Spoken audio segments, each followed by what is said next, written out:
Warning: the following video contains explicit language which may be offensive to some viewers or inappropriate for children. The content within this video is intended for mature audiences only. Warning: this video is a candid exploration of Alan Moore's 2017 graphic novel, Providence. This video may also include discussions of violence, sexual situations, and drug use. By viewing beyond this point, you take responsibility for choosing to watch this video. All views expressed in this video are mine alone, and do not reflect any person or people, or any group or groups. Thank you, and please have a great day.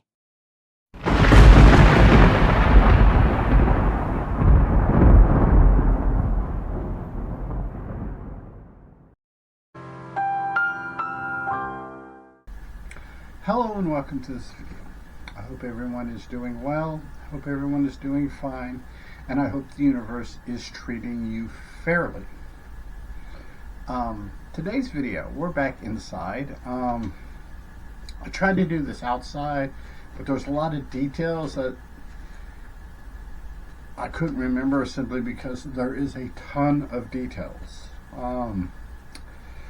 We are going to be talking about Alan Moore's Providence Compendium, which is the graphic novel for the 12 issues Providence.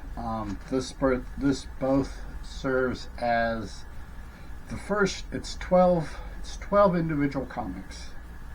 The first 11 serve as a prequel to Neonomicon.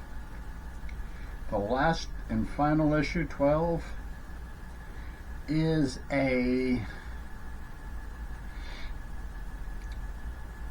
sequel to Neonomicon. You don't have to read Neonomicon to understand the ending. It just clarifies it a lot better, gives you a little bit more background, makes the story that much deeper. I've got my screen here with my cheat notes on it. This, I will tell you, before we jump into the story, the story is meticulously researched by Alan Moore. He researches the New England area, northeast coast, in 1919. He does a fantastic job.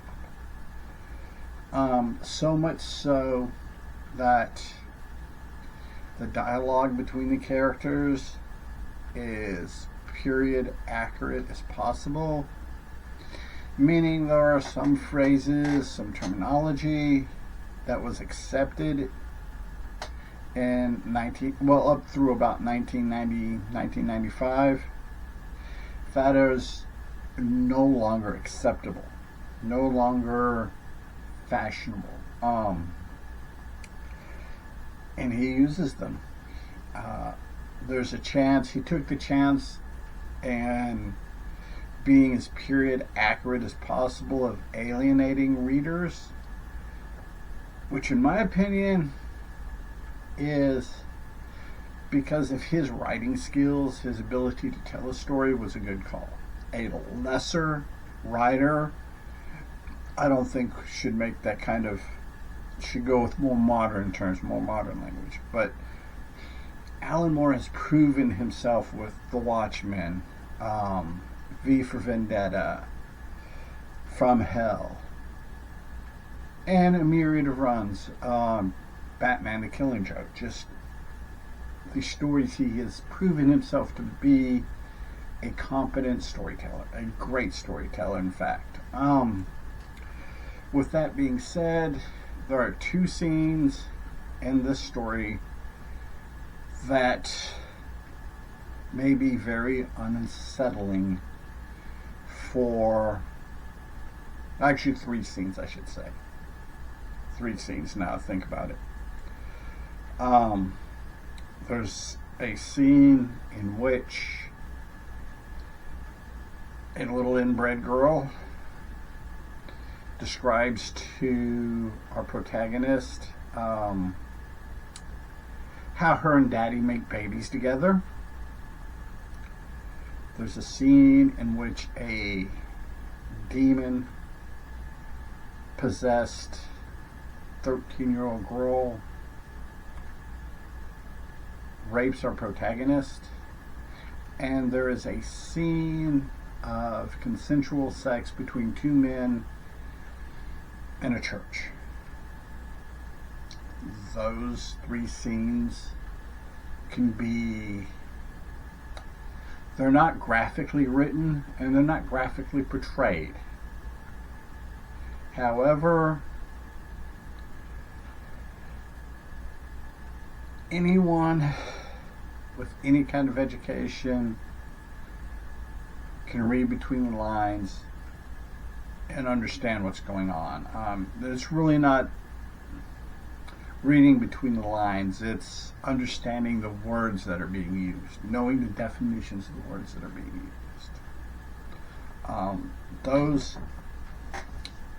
Those things, I think,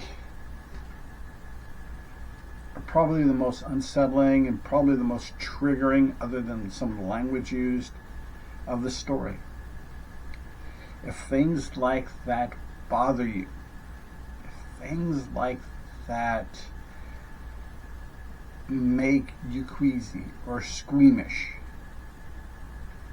please give both this book and Neonomicon a pass. I did a video on Neonomicon a few months back. Just had the time to finish Providence. Here's my copy of it. This is front cover, back cover. This is a wonderful, the artwork is wonderful. The artwork is period specific too, as far as like the clothing, what they wore to different occasions, what they call, and different things. In fact, our protagonist, Robert Black, is a closeted homosexual man, and there's and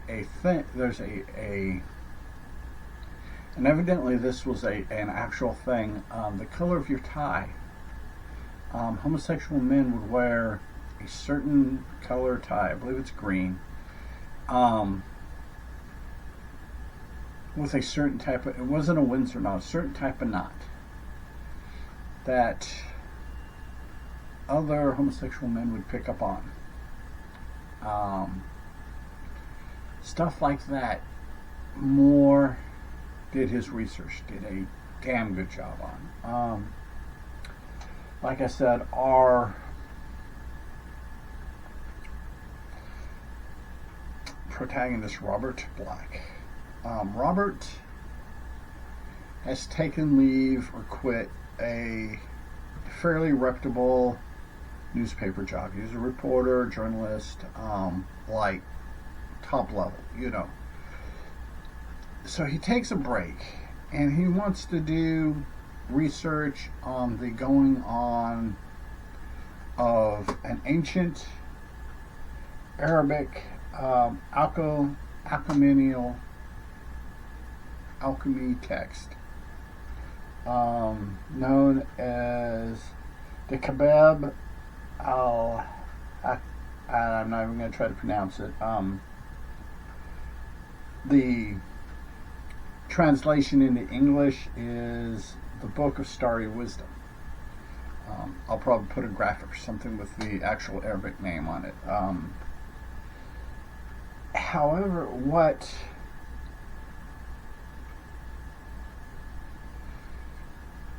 has triggered his interest in this is his boyfriend had read the text or had read a portion of the text and committed suicide. He did some digging and found that people who had read this text had often killed themselves. So he wants to figure out why.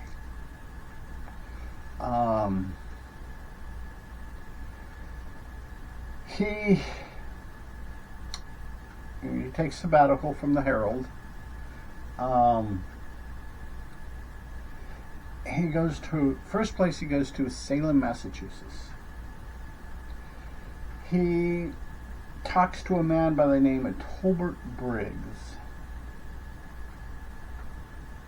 who walks him through his going on, his refinery, I guess you'd call it. And kind of alludes that the people aren't all human. They're not what they seem. Some of the people are, well, they're breeding with fish people. He meets some of the fish people, and it's interesting. In fact, there's a scene where they're on a bus, and everyone on the bus is a descendant or a human fish people breed.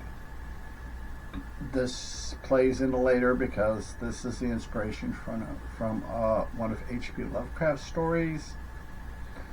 And H.P. Lovecraft does show up in later issues as a character. Moore did a ton of research on Lovecraft's life, and that's just awesome.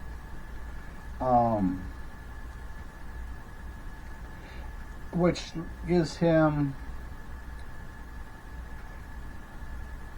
the basic information he needs to continue. He's kind of freaked out by this. I mean, even though he's from New York and does New York things, this stuff is kind of freaky.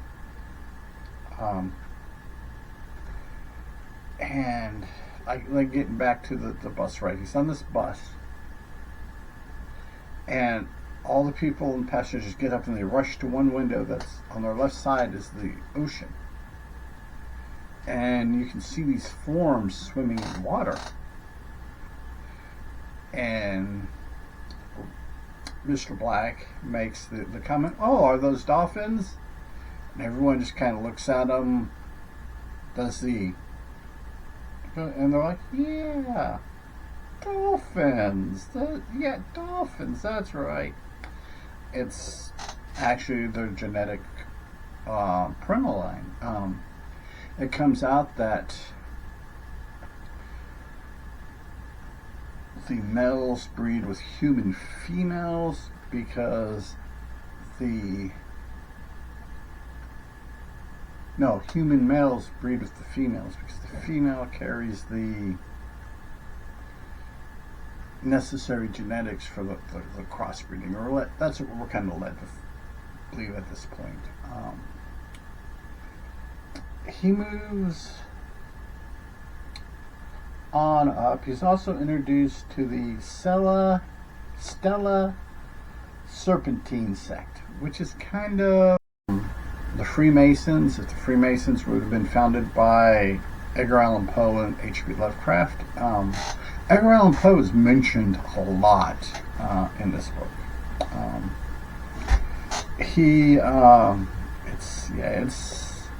They're kind of very cultish, very cliquish, very, very Masonic. But yeah, they make the Freemasons look like a Sunday church choir group. So from there, Robert goes to Manchester in New Hampshire. And on his way there, he stops. And and he meets a man, Athol, Athol, and he learns from him. He meets his albino daughter, and finds out that he has grandchildren, and he goes to look after her, to find her sons, and she sits down and they have a very candid conversation. Like I said, there's nothing that is gratuitous, but she goes into how her and Daddy make babies together. And it turns out that her children have supernatural qualities, and they're kind of spooky. One of them's kind of like invisible and can possess people. Once he gets done with that craziness, he makes it to Manchester. Goes to St. Ashleigh College, where they have a copy of the translated book. He's told that their librarian is out of town and won't be back for a couple weeks, and that's cool. He meets this 13-year-old girl who's like this super genius. You know, she's 13. She's getting ready to graduate college. You know, she doesn't want to cross Will Smith's path in a dark alley in New York, but that's Men in Black reference. Yeah, she's kind of out there. Then we learned that her father was in this cult organization, whatever you want to call it. And like I said, she has just extraordinary intelligence. She points him to a place, a little town, where he can rent a room to stay in while he's there doing his research. He finds out that where he's at, he has these bizarro dreams.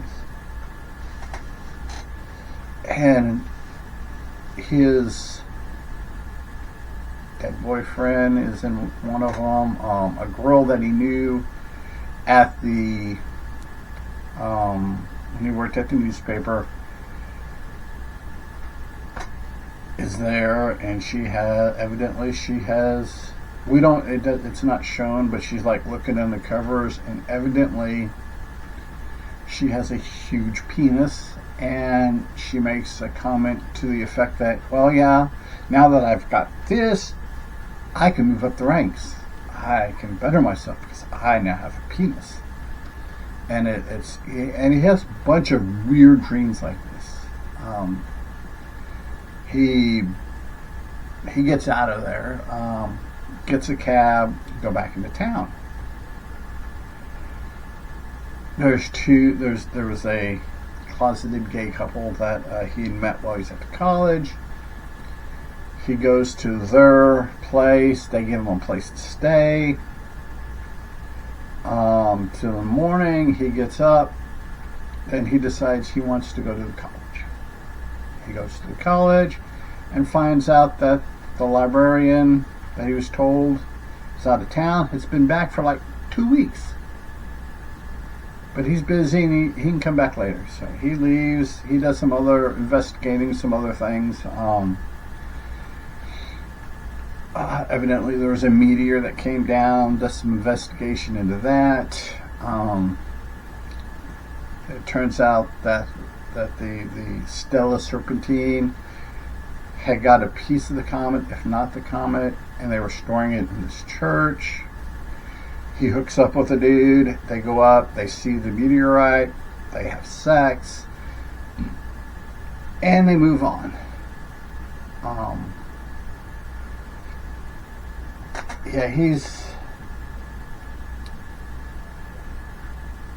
then he has several other adventures. He meets a photographer who took pictures of the Stella Serpentine. This photographer introduces him to a demon. The demon is named King George. And King George has a brother demon named George Washington, which I think, if I remember correctly, it's mentioned in passing that those are just simply names that the human brain can comprehend. It's not the true name. We find out that these demons feed on the dead. The reason why people rot, things rot, things that die rot is because they're eating them.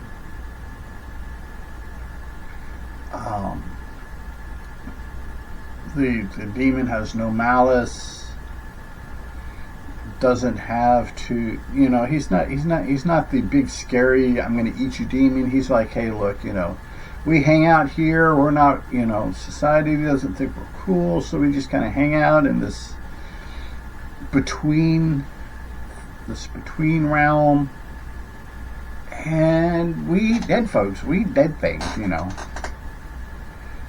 Then he goes from there to a professor who teaches people how to lucid dream, to have lucid dreams. And they go through a lucid dreams session. I'm not too sure, it's not overtly stated, but it's kind of just they're eating things and drinking things while they're talking about this. So there may not have been some drugs involved. LSD was still down the road in 1943. So yeah, we're a ways off from LSD or anything like that. Mushrooms wouldn't be introduced into America to the 1960s.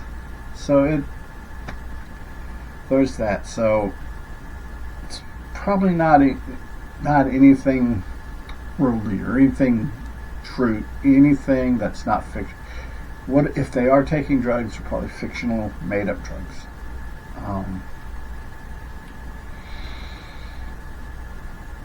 Eventually, he's led to meet H.P. Lovecraft. They sit down, they talk.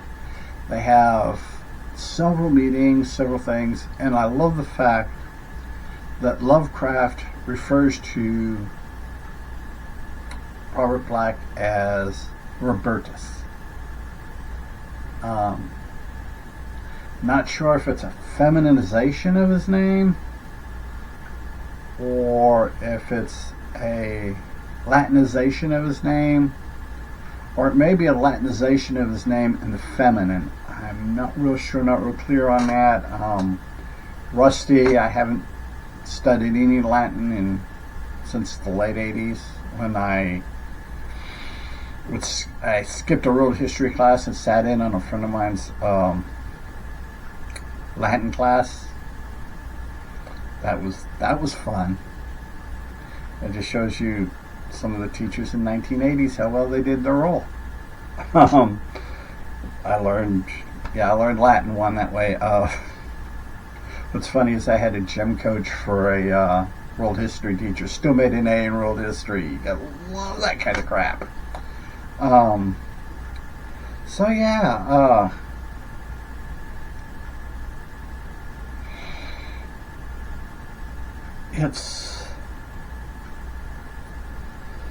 he gives a bunch of information, writes a lot of things. They share stories and stuff like that. Lovecraft is really, really just livened by just like, wow, this is awesome. This is cool, dude. And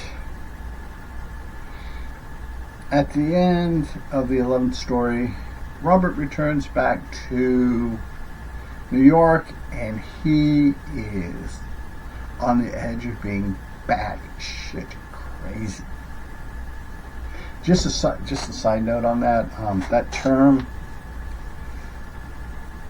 comes from the fact that in a sealed area like a cave or something, fumes from bat guano are hallucinogenic, and if exposed to them too long can cause mental issues. Just thought I'd throw that side note in there, things out of the weirdness of this story.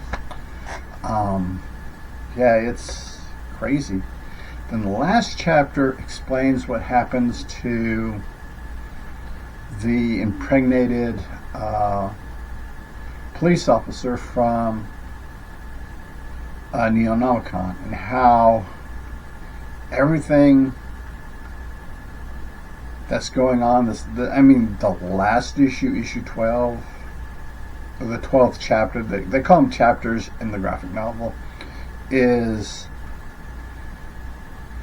just insane, both in the story and in how good it is. It's just great. It's the way they tell it, the way they go from panel to panel to panel, and you see our people in the story, the FBI agents in this last year, slowly go insane as the world is being transformed into this Lovecraftian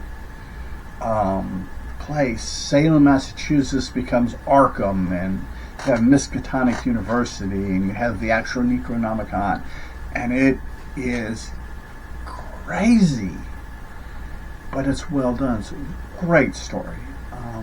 Like I said, other than the triggering things and some of the language, if you can get past that, check it out. It's a great story. I like all my comic videos like this, I'm hitting the high spots, and on this one I'm hitting the really high spots, because there's a whole ton of stuff in there that I did not even go into. But if you want to know about it, read it. It's great. It's a wonderful story. And I'll go ahead and cut this off here. Until later, people, remember to be a good human, be good to other humans. Peace. Hey, it's 10 p.m. Do you know where your children are?